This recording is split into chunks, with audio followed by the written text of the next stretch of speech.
There it is. Okay. Um, so welcome everybody. Um, Welcome to the Angioma Alliance's Wellness Roundtable. I'm so glad you all could join us. We have an excellent panel tonight who all have personal experience with CCMs.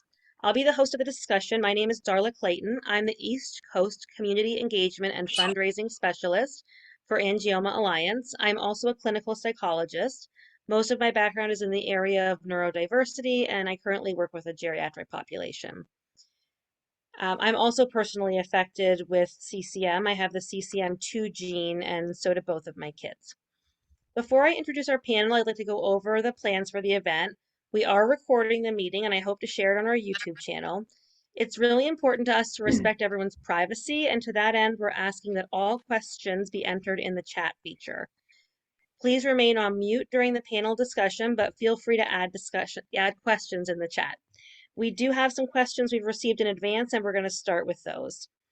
And then at 8:30, we're going to transition to our regular support group meeting. I should say 8:30 Eastern time, after about an hour of the roundtable. And you're all absolutely welcome and encouraged to join us for that. So without further ado, let me introduce our panel.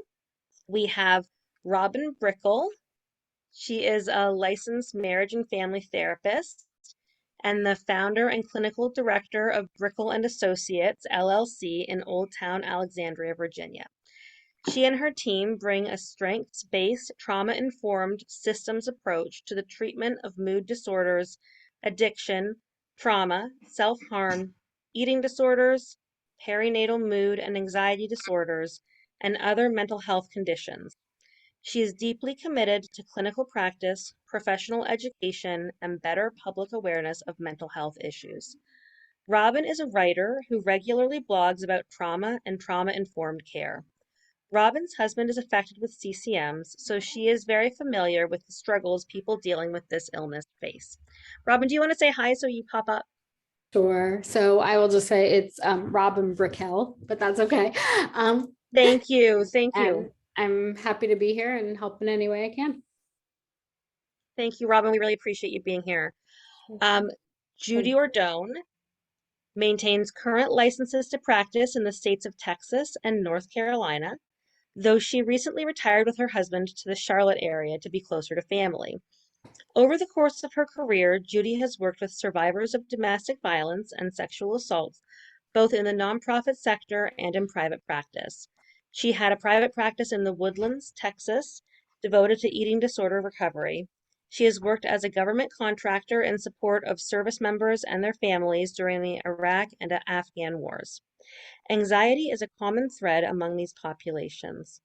Judy was herself diagnosed with a ruptured AVM with an associated cavernous malformation located in the right posterior thalamus, extending into the brainstem in 1988. She had 2 craniotomies, one in '88 and the second in 2000. Welcome, Judy. Do you want to say hi? Hi, I'm happy to be here and part of the discussion and to help in any way that I can, and also to learn from all of you.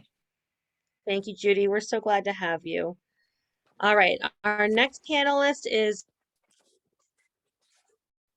in Alberta, Canada, and is the owner of Via Prana Key Holistic Health. He is an educator with Global, a teacher and practitioner of energy healing modalities such as Reiki and meditation, as well as a transformation coach. She is a leader in a federal law enforcement agency and transformation of organization. She collaboratively with partners such as the Mental Health Commission of Canada to identify barriers and recommend changes to policies and affected by the CCM1 gene experienced brain injury via multiple stress disorder. She is a speaker and advisor surrounding victims of crime and human trafficking, trauma, and finding peace and power within ourselves. Do you want to say hi, Prem? Hi, everyone. I'm really looking forward to this evening, and I'm thankful that all of you are here, and I'm excited to learn and also hear from all of you. Thank you. Thanks, Prem. We're so glad to have you. All right, and our final panelist is Nicole Clayton. Nicole is a therapist of 19 years with a diverse background, working with people of all ages in multiple settings. She is fully trained in EMDR, which is a trauma-focused healing modality, a passion of hers. When not serving as a therapist, you will find her caring for her beautiful 9-year-old twins and 7-year-old daughter and spending time with her husband of 11 years. Both her husband and youngest daughter are affected by CCM. Do you want to say hi, Nicole? Hey guys, Hey, looking forward welcome. to this. Me too. All right. Well, thank you to our awesome panelists. I'm going to go ahead and jump into our questions that we received in advance. So the first question is, how do we know when the right time is to seek medical or mental health interventions? This member shared that they were plunged into a very deep depression after surgery. They didn't recognize what was going on initially, and thankfully their GP noticed the mood difficulties, and the member was able to get some support. They're wondering if there are some general suggestions people might use to help them know when it's time to seek professional help. The members share that they are told how strong and brave they are constantly, but if you're not feeling that, you start to feel guilty about it, and it makes it even harder to ask for help.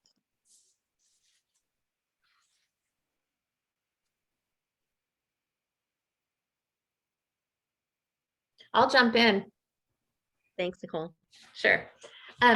Well, first of all, I'd say if you're wondering if it's the right time to seek help, it probably is.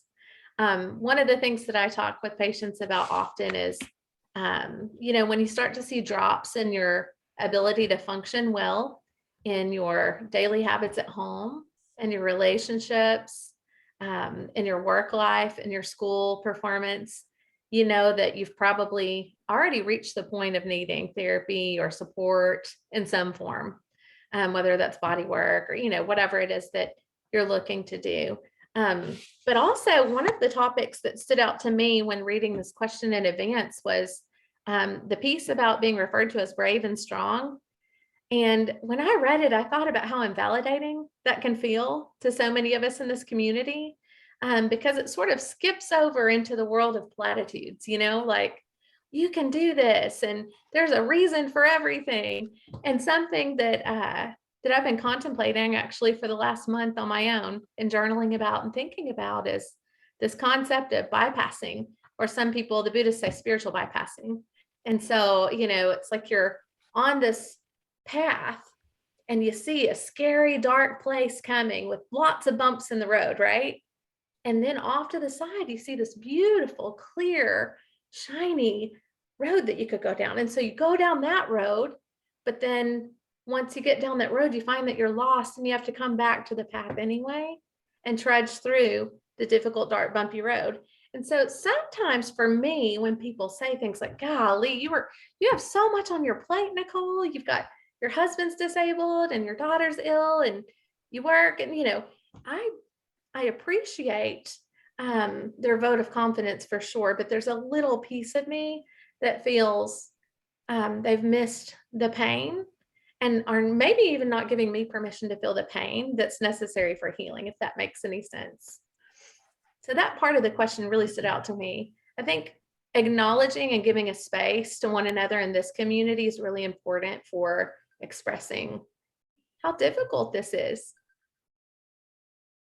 Just the fact that when they tell you how strong you are, that feeling that, oh gosh, I better say anything contrary, because that's where they need me to be. And that's what to see right now. So yeah, you have to feel what you feel in a vacuum, so to speak, and not really let others into that, which creates the next issue that then they don't really understand. So yeah, it's a tricky place to be. I think that something else we could think about too, and it's such a great question, because I find often if we're facing surgery and we know we're going to have surgery and it's not an emergency situation or urgent situation, I can remember how many posts I've seen about what's all the things I should do to help me stay comfortable in the hospital. And we're obviously thinking about a lot of our body when we're thinking about that. But remembering that we're mind, body, and soul, I think is so important as well. And being somewhat proactive about that. And by that, I mean, when we know we have a surgery coming up, really think and have some time with ourselves and say, how can I make sure I'm caring for myself the best way possible after surgery? And that's an excellent time to say, okay, so how can I do that? How can I take care of my body? Well, talking to my doctors about that, I'm reaching out for the best ways to go through recovery from a physical aspect. And I'm having my brain operated on, so I may have some emotional challenges, and I might not feel quite like me afterwards. You might not really have that experience yet prior, but it's an excellent time to say, hey, maybe this is a great time for me to seek out, if you're not already, an excellent psychologist or therapist, meet with them. Schedule an appointment for 6 weeks after the surgery date. It's a great way for you to take care of yourself by having a professional check in with you, being a little bit proactive and really looking after yourself. Another thing is write a letter to yourself. What's all the things that nourish you, that now nourish you mind, body, and soul, and make a little checklist. And so that afterwards you can pull that and go, okay, this is how I remember to love myself. And, afterwards when you could be feeling like not like yourself and going through so many emotional experiences, that piece about what your family is saying or your friends may be saying to you, I find that so challenging too, because I think we're trying to really be there for that other person when we're experiencing all this heaviness ourselves. And we don't want to have a voice to that other person because we don't want to upset them, because we're probably thinking about what they're going through with what we're going through. And I think it's okay to just say, I'm doing my best. Thank you. And can you hold a little space for me right now? Just allow me some time to process. And I promise I'll check in with you. And I think it's just some of those kind of things, that little bit of proactive piece and allowing yourself to feel, and going back into just taking care of yourself and loving yourself the best way possible. And that's some great ideas. There's the other thing that I forgot to mention too, is there is the caregiver side of things as well. And, whenever the caregiver is experiencing burnout, sometimes it's especially hard to go seek help because there's no time, right? That's what I tell myself. Well, I can get my husband and my child and the siblings off to whatever support they need, but what about me, right? Well, we need help too. And I wanted to mention that one of my good friends is the director of medical affairs at a similar alliance, the Tuberous Sclerosis Alliance. And sometime on the page, I'll post a link to her caregiver page, but she actually charted out this wonderful map so you can figure out where you are in terms of caregiver burnout or caregiver fatigue. And she's got like zones, like the stress zone, I forget what they're called, I have it with me, the thriving zone, the surviving zone, the struggling, or the crisis. And then there's a map to accompany that, giving you specific instructions about how to ask for help and how to ask for support. So I'll post that to you. But yeah, sometimes we all need help. Yeah, absolutely. All right, should we move on to the next question? Those were excellent answers. Thank you all for those responses. So the next question is that we often hear from patients that neurologists and neurosurgeons brush off symptoms as having nothing to do with brain injuries, or having had a brain bleed, even as it continues to bleed and exacerbate the symptoms. Do you guys have any thoughts on how to manage these scenarios where we don't feel like our doctors are hearing us or are taking our concerns seriously? I really believe that even though definitely post-surgery, it's hard to go in with your confident status and stature and say, when you aren't taking me seriously, I feel frustrated and frightened. And what I hope for from you is to get real answers. I think we have to be able to do that. And I have clients used to have them write on a card, when blank, I feel blank. What I hope for from you is blank. And that way, if you have that written down somewhere and you go in and this is going on, you've got to be speaking to someone who can at least validate. I had a neurologist who would say, has this ever happened before? And I would say, well, yeah, kind of has. And he said, well, what was the result of that? And I was like, nothing really ever came. I mean, it just bothered me a while and then it went away. And he helped me see that after going through the surgery and the stroke and all of that, that I was so tuned in to subtle changes in my body, and especially with headache. It was like, is this the one that's going to kill me? Or is this the, you just start kind of catastrophizing it. And because there was a time when it had been a catastrophe. So he kind of helped me see that it's not a catastrophe every time. And if this has happened before and nothing really happened, let's give it 24 hours. He would say, check in with the office tomorrow. So I was getting validation that okay, he knows it could be something and I'm just going to check in. But we are so tuned in to subtle changes in our bodies after we go through something like this, that it's normal to wonder if every little nuance could be the next catastrophe. It's helpful at times to feel that way, because if it is the next catastrophe, you are getting the help you need. But instead of having somebody just brush it off, talk to them about how you feel about it being brushed off and tell them why. I mean, it's frightening, because what if this is really something? So, I've had some great neurosurgeon was in the military for 21 years. I had all my surgeries in different places. Well, 2 were by the same doctor. So it's a little disconcerting starting with someone new, but I have had to realize at times this person isn't taking me seriously. This is not the doctor for me. I may have been referred by somebody, my previous doctor, who didn't know them at all because they were in a different state. So you have to take care of yourself. Take care of yourself. Great advice. Does anybody else have anything to add?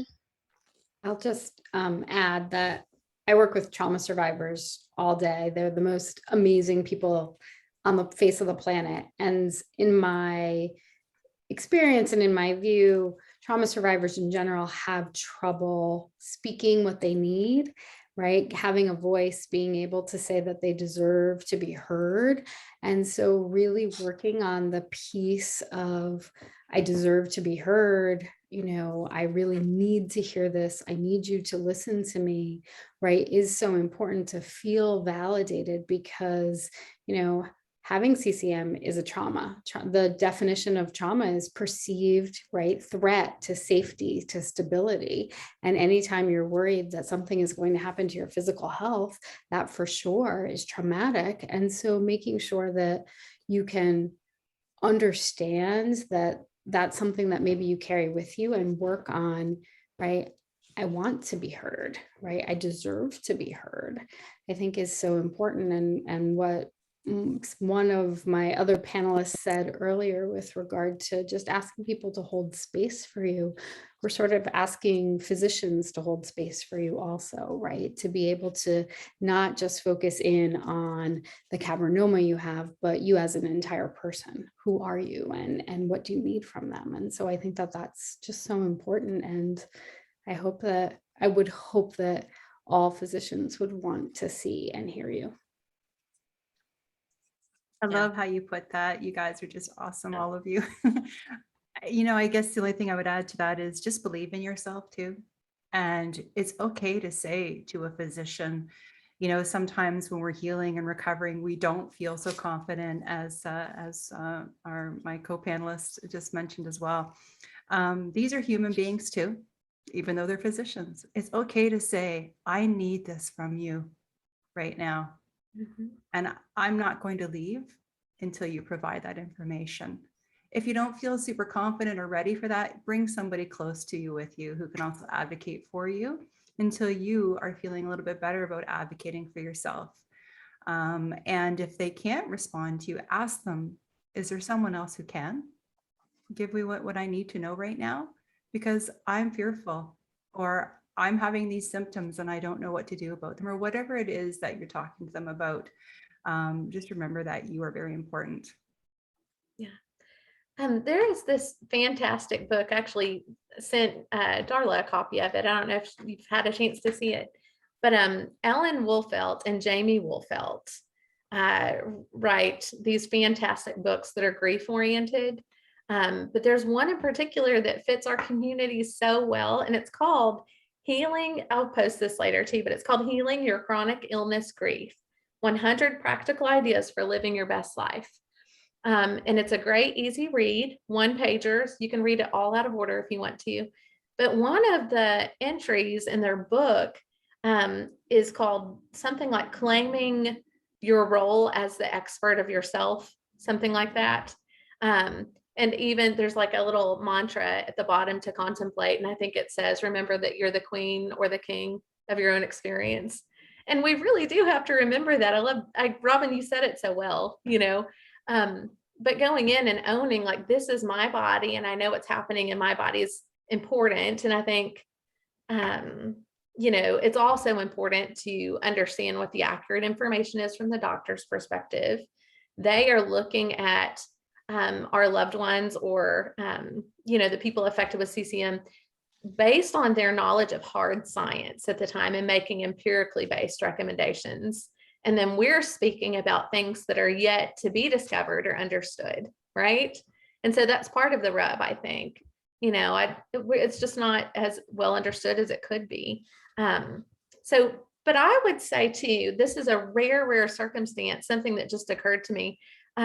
If you really do have a situation where your doctor is not just sort of being a doctor, right? And being briefer than you'd like or listening less than you'd like, but you really do have a complaint that you'd like to pursue in some way, you can file a grievance in most doctors' office or in all doctors' offices and hospitals. But you can also talk with a patient care advocate. And sometimes they're especially good at either helping you better understand the situation and feel it's resolved all in one conversation with that person, or even facilitating a conversation with the provider. And sometimes that changes the experience for the next person that goes into the office, you know? So if you really feel like you have a solid concern or complaint, there are those avenues as well. Yeah, those are all excellent points. Thank you, guys. So the next question, and I'm not sure if this panel is going to have a lot to say about this, but let's give it a shot. Any thought on support animals for people affected by cavernomas, and whether this would help someone with depression and anxiety or other symptoms? I've done a lot of work with the military. I have worked with several people who had support animals. They've helped their anxiety greatly. And, you know, I think it's a valid tool and a really good tool for, of course, you know, in the media lately, we hear people trying to get in planes with all sorts of critters and creatures that claiming they are support animals. I'm talking about certified support animals can really be a help. Yeah, those are great points. Agreed. Also, We have 2 support animals, certified support animals in our the practice that I work in. And today I spent time with 2 dogs all day long in my office. Everybody wanted a dog. So all ages, all issues, everybody wants the dog, and they'll come and just lay down. Like Raven, one of our animals, will literally lay on the feet of someone who's anxious. He can really sense what's going on. You know, it's so precious. But then also, some support animals are actually trained to detect seizure activity or know what to do under certain specific circumstances like that. So there's a whole field that I don't truly understand, worth looking into if you're interested in a support animal. Somebody asked, what's the difference between a certified support animal and a non-certified? Certified, to my knowledge, and Judy, maybe you know better than I do, but really, I think has the animal and the owner, the handler, sometimes they're called, have to go through a series of classes and trainings, and they have to demonstrate that they're capable of doing whatever it is that they're trained to do in a way that's safe. Exactly. Just like counselors and therapists and psychologists get certified and licensed, these animals go through a similar path in I am going to learn to be safe and work with others. This says that I have everything I need to do to be certified. So it's not just you go out and you get an animal that makes you feel better when you cuddle it, because our own animals can do that. But they're probably not going to be allowed in the restaurant or allowed in places that I'd support animals always allowed. Yeah. And there's a difference between a support animal and a service animal. So I think that's important to talk about. A support animal is typically, they can go on airplanes, but not necessarily into a restaurant. Whereas a service animal is able to go basically like wherever their handler goes. But there's definitely like that's sort of a complicated situation. And how do you get a service animal? It's a lot more in depth than a support animal.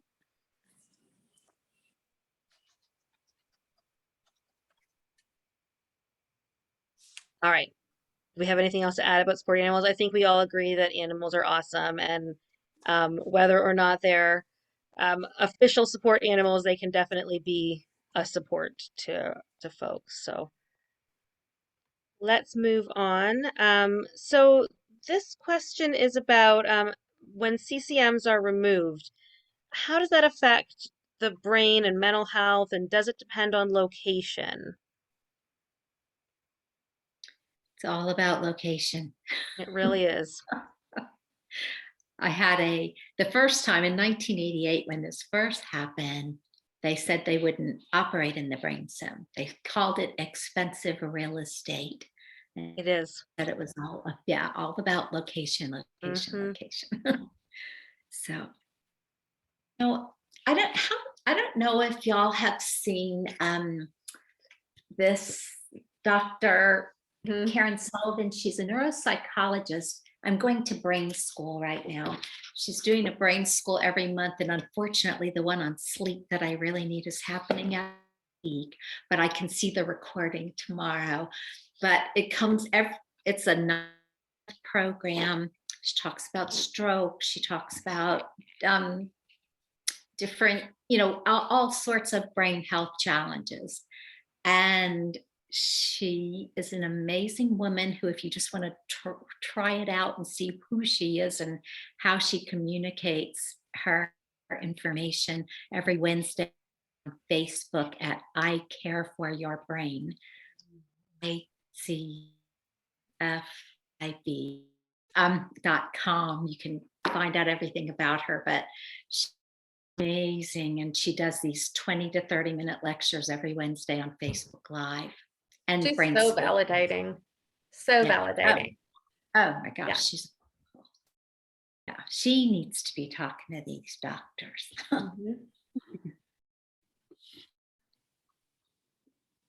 Awesome.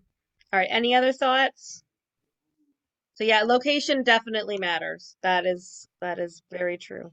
She talks about what are things to worry about and what are just natural aging kinds of things. So at 63, that's what those are the ones my ears perk up for. Yeah, that's really helpful. That is really helpful. And can you say again the name of it, and we'll try to pop it into the. I bet. Well, let's see if you. ICareForYourBrain.com. I care Yeah, for but it's not the Lindsay, do you whole mind putting that thing. in the chat? First letter. That's what I'll do. Yeah. All right, Lindsay will do it if it's icareforyourbrain.com. Is that Yes. right? Yes. All right, perfect. It's Awesome. I see. It's the first letter of every word. So I care for your brain. Perfect. Thank you. All right. Or good Dr. Karen Sullivan, maybe. So the next question is about medications used for seizures, and if anyone is aware of how those might affect mental health due to chemistry changes in the brain or, other factors. So most of the medications that are used to manage seizures are also used to manage mood disorders. So the anti-seizure medications are used to balance the system. So for some people, they can also experience, if it balances too much, they might also need an antidepressant or anti-anxiety medication so that it keeps the system fairly balanced. A lot of those medications are used to manage bipolar disorder. And so if people are taking them for seizures, you also just need to pay attention to mood and figure out whether or not the medication in and of itself is impacting. And some of the medications, unfortunately, have a lot of side effects, and some are easier to manage than others. So that can be difficult. Yeah, those are great points. And I'll say when my son was taking seizure medication, he had a lot of issues with fatigue when he was on it. And he's already fatigued from his brain injury, and definitely the seizure medication increased that. And when you're dealing with mood issues and you add fatigue on top of that, it's like it can definitely compound problem. Yeah, for a lot of people who take anti-seizure medication for seizures, there's a lot of studies out there about needing antidepressants as well to be able to bring the mood back up. Yeah, that makes a lot of sense. Well, thank you. Um, so the next question is about coping strategies. Would you guys talk about coping strategies that you use regularly to help when dealing with health-related stress? Well, I can get into a few, and these are things that actually keep me going. So I feel very passionately and strongly about how important these are. And I think it's really just understanding that having our, toolbox full of tools, some may work for some may not work for others. That's okay. Even for me, I might go away from some and come back to others if certain things are happening in my life at the time. So being a meditation teacher, I'm a massive proponent of meditation. There's so much research to show how it impacts our overall wellness. And to me, that's my ultimate self-love tool, is that silence and time to myself where I can, even if I have to go into the washroom to get away from everybody and close the door, it's my time for me. Along with that, I also really do a lot of breath work. Pranayama is the other word for it. Our ability to control our respiration is one of the, few things in our nervous system that we can control. And as I'm sure, maybe some of you are aware, our breath can have a big impact to our fight or flight response, as well as our calming response. It actually impacts the vagus nerve. So the ability to use your breath, even to just come to a place of quiet and just observe your own breathing without trying to control it in any way, just observing it is actually incredibly calm inducing. And that is something I do even if I find that I need a few moments to myself or I'm waiting somewhere. If you have spiritual practices, whether it's, religious based or spiritual based, devoting some time to that, I think can be incredibly helpful. And other supportive strategies like seeking some, some supportive counseling or spending time with somebody who is incredibly positive and uplifting on a day, and incorporating fun activities into your day is awesome as well. I also am a big proponent of journaling. And that's something I also do quite frequently, is just capturing moments and capturing my thoughts and allowing myself to take a look at what's happening in my environment that is causing me perhaps or impacting me to think or act or feel a certain way. Time in nature. Gratitude is one that I found has been incredibly helpful to me. I start my day with having, 5 points of gratitude, and it can be as simple as a beautiful sunrise outside and also waking up and breathing. So gratitude and really feeling present with the gratitude is really a great strategy I find in my own life, especially if I'm dealing with a lot of symptoms. It might be small, but it's something I'm really grateful for. Loving words to myself. I find that that is something that I have to be incredibly present with as well, because we can get on this little trend of being really critical of ourselves, or I can't anymore, or why doesn't people understand why I'm feeling this way, or why do I always have to ask somebody to do this for me because they're used to me doing it myself, like those kind of feelings. And I find that I can be pretty tough on myself, or have expectations that maybe are not really reasonable. And so just making sure I'm choosing kind, loving words, or at least neutral, if I can't get those kind words out, is something that I really use for stress management. Exercise, getting moving, and really having those great strategies of awesome sleep, really, really great self-care mode, eating healthy. If you have a little splurge and eat, a big chocolate piece of cake like I would, just say, I'm eating a piece of cake. Do not try to make yourself feel bad for it. Again, those kind words. And I just think that, getting to know yourself. I think we had talked about it, some of the panelists earlier, just about knowing who you are and loving yourself as you are, and learning to accept who you are is, and having some conversations with yourself through some of those different modalities is great. I also use some energy healing techniques as well that are really great for me. But I think for me, when it comes to stress, it impacts my symptomology substantially. So I have this like all hands on deck approach. So nothing is off the table for me if I feel like I need to manage my stress. And again, that's advocating for myself and having a voice. And if I need to say no, I no longer give an explanation. I just say, no, thank you, instead of trying to justify continually why I can't do things. And people have started to understand that. And if they haven't, that is what they're dealing with and not me. Those are excellent points, Prem. Thank you. Anybody have anything else to add? That was All right. so comprehensive. It was, wasn't good. it? Yes, That was amazing. list. Yeah, I think I would add one little thing. I love every single thing that Prem mentioned, and I kind of want to go hang out with her for some self-care right now. So, but one thing that I do for myself is I keep a self-care kit, and it's pretty small. It's like, this big, like a sandwich. I keep a self-care kit with me in my car, in my purse, and it has like a coin that's spiritual and has a mantra for me. It's got peppermint oil and lavender and, just a few things, earbuds to remind me to listen to music, just a few little things so that whenever I reach some of those moments of like, crisis, I find it difficult to remember to go on a walk or to drink water or to sit with my breath or, so a little bag with lots of like visual cues and options in it is helpful for me in those crisis moments.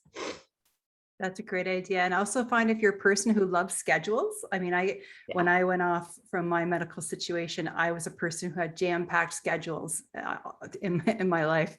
I found if I scheduled time, if that works for you, I think that's a great strategy as well. Like, oh, it's my breathwork time, and commit to it. Commit to yourself in not erasing that time for self-care.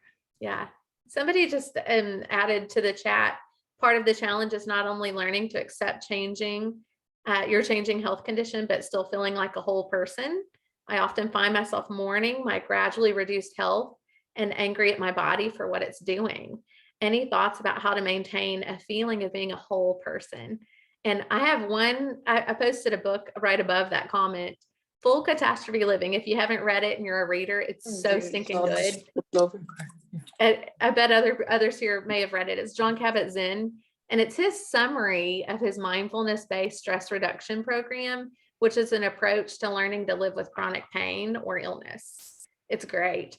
But he talks a lot about that, like just learning to love your body. I think Prem said it earlier, as it is, like completely as it is, not with any judgment at all. So not, I love my body, but, or if only my body could, but this is my body right now in this very moment, no time traveling to the past or the future, but I love my body today. You know, but I just love John Kabat-Zinn, and he may be a good read for the person who commented. Thank you. That's great. And I think just going back to that whole feeling whole, be patient with yourself. And you know what? I always feel like there's a little bit of no end game in that. And that's not to overwhelm. It's just to be really honest with ourselves on the days when we are struggling a little bit more, that we're going to have those days where it's a little tougher, especially we didn't sleep so well the night before. And, you know, I know for me, if I didn't sleep well the night before and had migraines the days before that, and suddenly some, you know, unexpected thing happens, like where I got to be, you know, at the top of my game in a minute, I can be really hard on myself. Like I'm not, you know, as good as I used to be. And I mean, in my career, I found a lot of challenges, and maybe some of you can relate to that too, is we're often defined by what we do. And I had to just learn to be defined by who I am. And that may change, and it might be in one way one day and one way the other. And nobody else can really understand that but me. And so I always encourage people to come back to you, come back to yourself. Because when you come back to yourself, no matter what anyone in your world around you is judging about you, saying about you, or feeling about you, you know you. And be so incredibly grateful. And I love that, Nicole. Thank you so much for bringing up that book.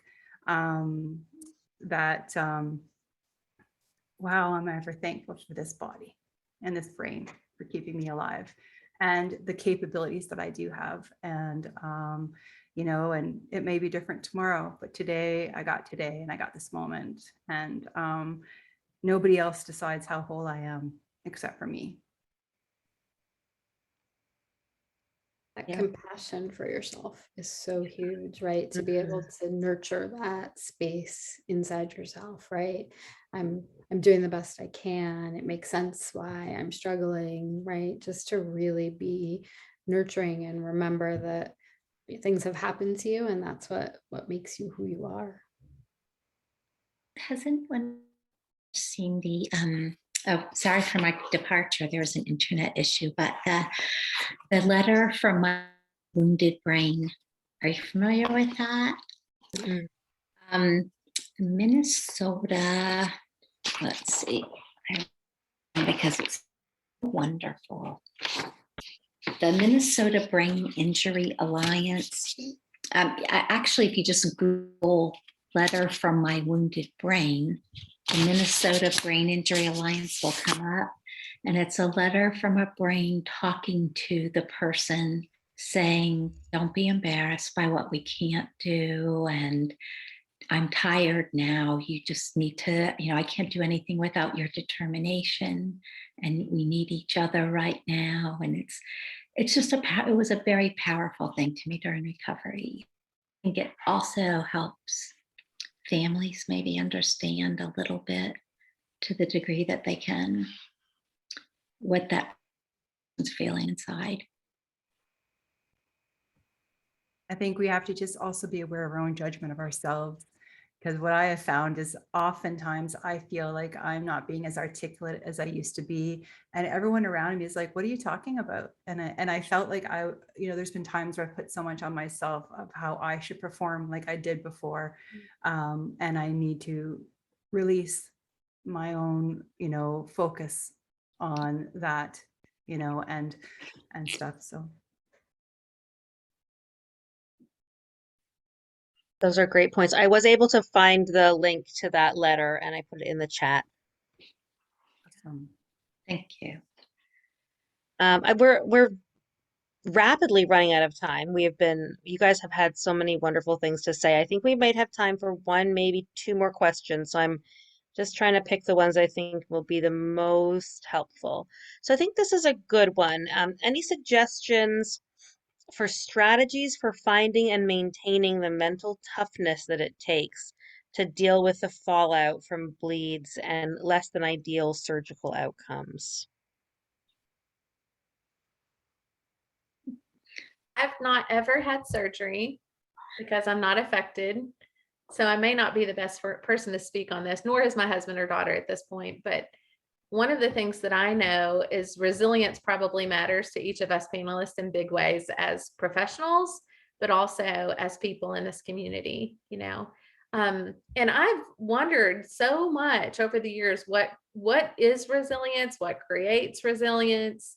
And one of my favorite experts is Dr. Bruce Perry, if anybody knows him. He had said in a training at one point to me that resilience is what comes from that aunt or that grandma or that teacher. You know, it's about connection with somebody who can provide repetitive, predictable, loving connection with you.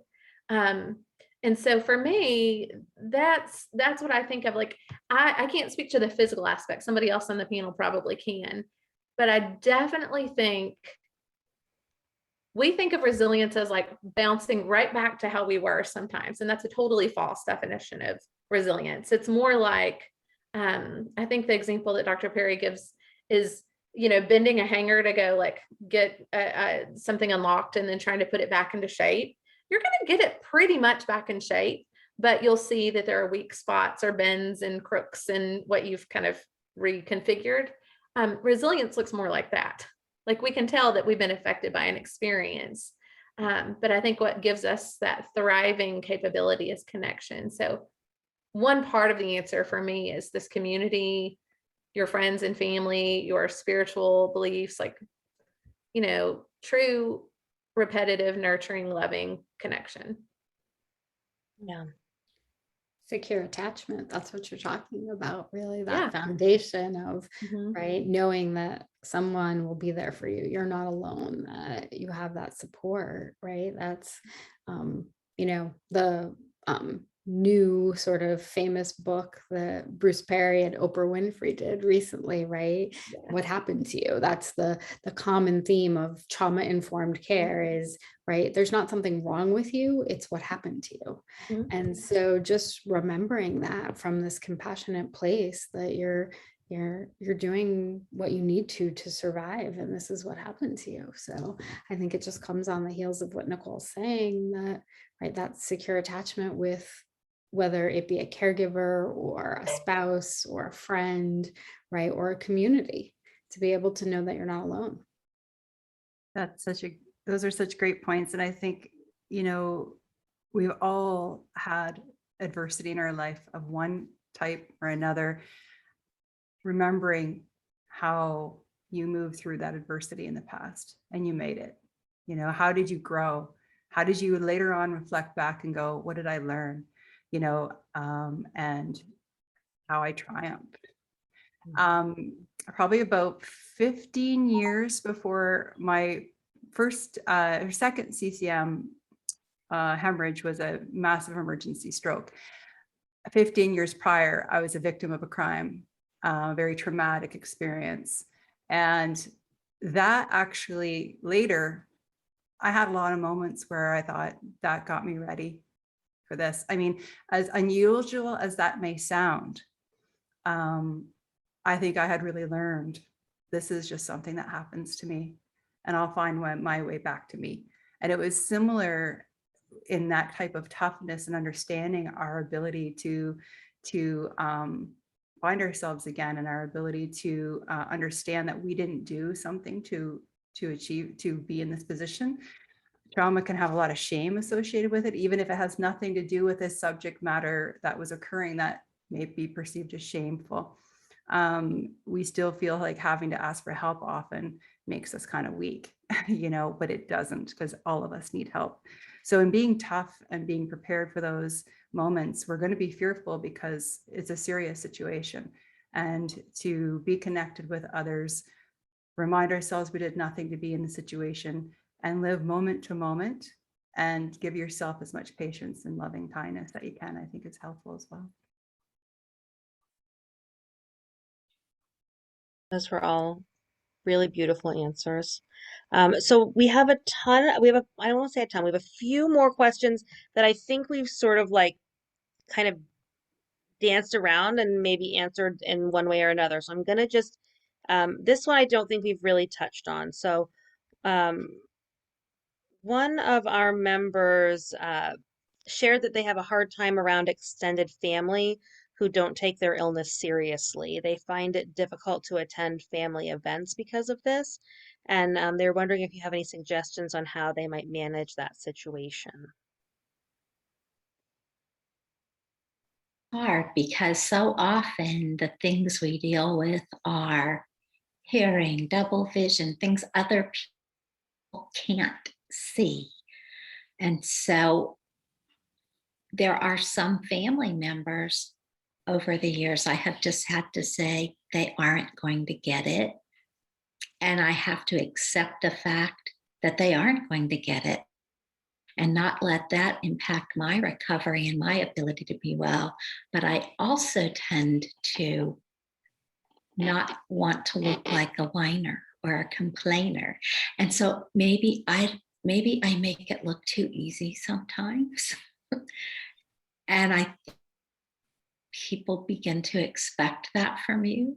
I think I put in one of the emails, people think we're faking sick, but we spend an awful lot of time faking well just to get through the day, through life, through work, through, whatever we're going through, and to look as normal as possible, like none of this has ever happened. Don't get married that everyone has to understand. They can't, some people can't.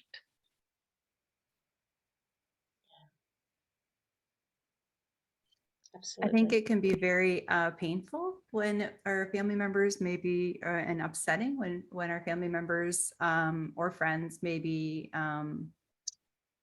react or behaving in that way. And I think that,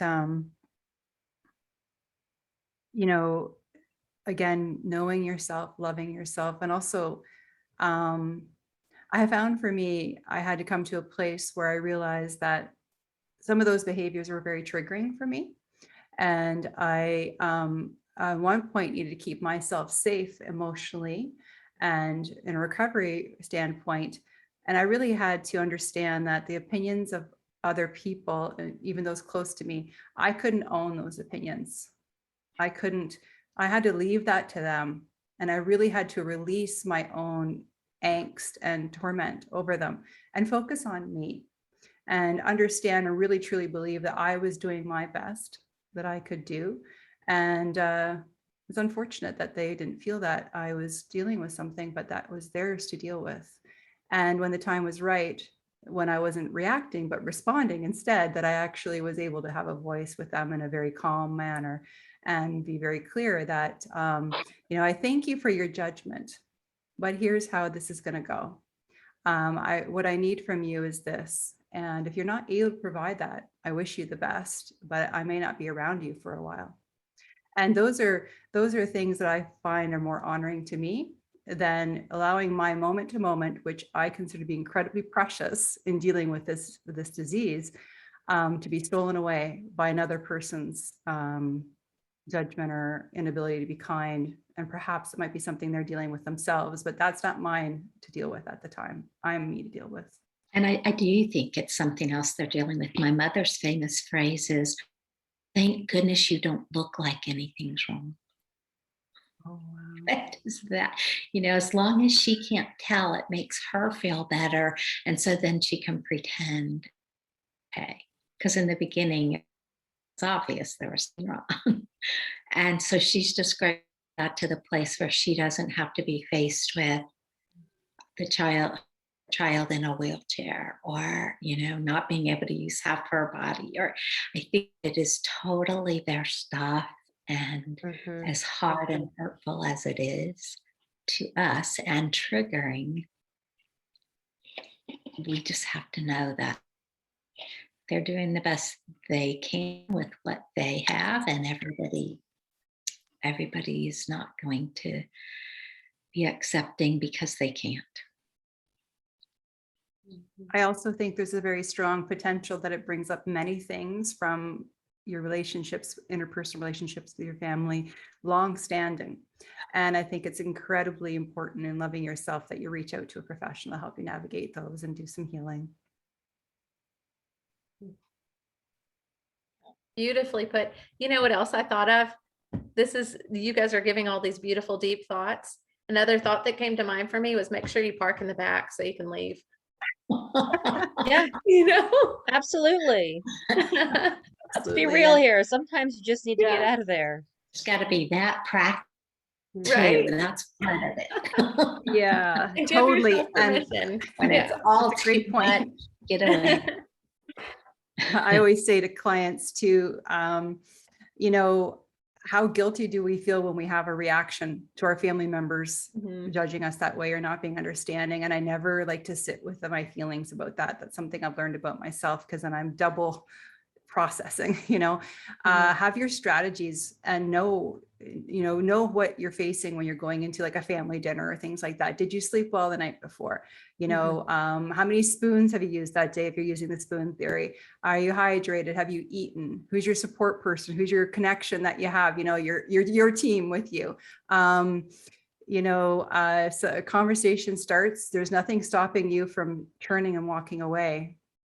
Say you have to use the washroom if you feel you need an excuse, make a break in the action if you need to, park, have your car close by, as Nicole said, and get out, really, really don't allow it to lower your threshold of reaction where you feel like you become the person that's being talked about instead of the judgment that you were facing. Have some strategies when you go in to some of those family situations for sure. With the holidays coming up, think about Mhm. them now, because you'll be using them at the end of the month and next month. Yeah. Go in with a strategy. Absolutely. Well, we have hit our 8:30 time, and I am just overwhelmed by all of our amazing panelists and your heartfelt responses. You really touched my heart tonight, and I really believe that you made a difference to our community, and we're so incredibly grateful for your time. So thank you so much for joining us tonight. I'm going to go ahead and stop the recording, if I can figure out how, which I'm sure I can.